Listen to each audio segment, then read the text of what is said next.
To understand the varied assortment of moves Trump is making, you need to understand the really big picture. We mean the really big picture, not just the big picture. It's much larger than draining the swamp. It's actually bigger than maybe even Trump himself realized during his first term. It's not about rooting out corruption, which of course is a formidable enough task in its own right. It's about blowing up, tearing down, getting rid of the entire systemic empire of corruption that is funded by the middle class, by middle-class Americans, for profit insiders, those insiders who come to be known as the Uniparty. About a century ago, as socialist ideas were beginning to make their way into the American bloodstream among elites, slowly at first, then gradually picking up steam over generations, politicians and others began to realize that they could profit handsomely, personally, by going after the collective wealth of the middle class. Enter the federal income tax. At first, of course, back in 1913, sold as the tax on the rich. Sound familiar? But eventually increased and kept increasing to encompass all of the middle class for about 15 to 20% of our incomes, which is where it stands today. That one tax is the single largest source of federal revenue, which means the enormous sums of federal fraud, theft, and waste that go on is funded by that tax. So Trump is now pounding the drum about abolishing the federal income tax and replacing it with money earned by tariffs, which, as a reminder, is specifically what the founding fathers called for, not taxing the middle class. There was no such thing as that thought never even entered anybody's heads. That's why we had a revolution, taxation without representation.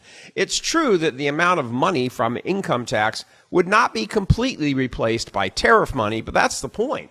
The amount of money D.C. would have available to steal from all of us would be a much smaller pie. In short, like every normal person does, D.C. would have to, perish the thought, live within its budget. The fat cats have grown morbidly obese, not just fat, from the income tax, and eliminating it would rip the heart out of the D.C. swamp. It's the kind of upending, turn the tables over type move that caused a massive meltdown in D.C. when Trump first said this about a month ago. Squashing the middle class was something gradually built up to, again, over various administrations, over various periods of American life, the last century plus, but it didn't happen overnight. It came along with the pushing of an ideology that the people should rely on government, be dependent on government for their basic needs, and then some. As people more and more came to believe that very un-American idea,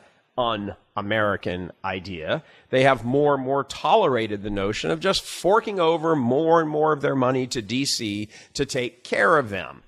That, in turn, has created a hogs around the feeding trough mentality where every crooked, dishonest person with access has bellied up and taken what they want, while normal Americans just keep feeding the beast.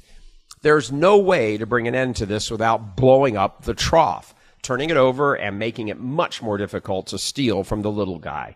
And whether it happens or not, and Trump is going to get, it's going to not stop talking about this. He should not stop talking about it, making next year's midterms quite the show, as various politicians would have to step forward and announce why they don't want to stop overtaxing you. They're going to have to stand up there and say, yeah, we think you should keep paying that federal income tax.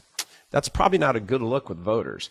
All of that whole discussion, it's opened up a whole new discussion unheard of across the country in anyone's lifetime. No one has spoken like this since way back. As people start Googling and chat GPTing the topic, they're going to start asking themselves, why the hell am I paying for this bullshit? And they'll conclude, you know what? Trump's right. I'm getting ripped off to line the pockets of DC elites and their NGOs and their law firms and their nonprofits, all so they can live the high life while I struggle to get by.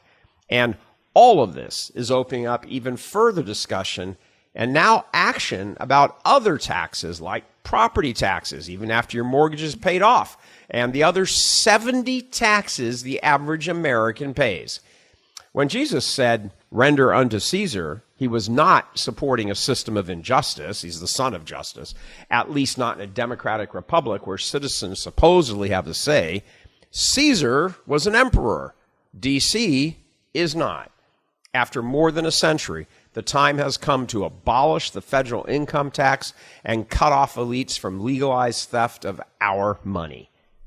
Coming to you from Houston, Texas, where, by the way, there is no state income tax, I'm Gary Michael Voris. God love you.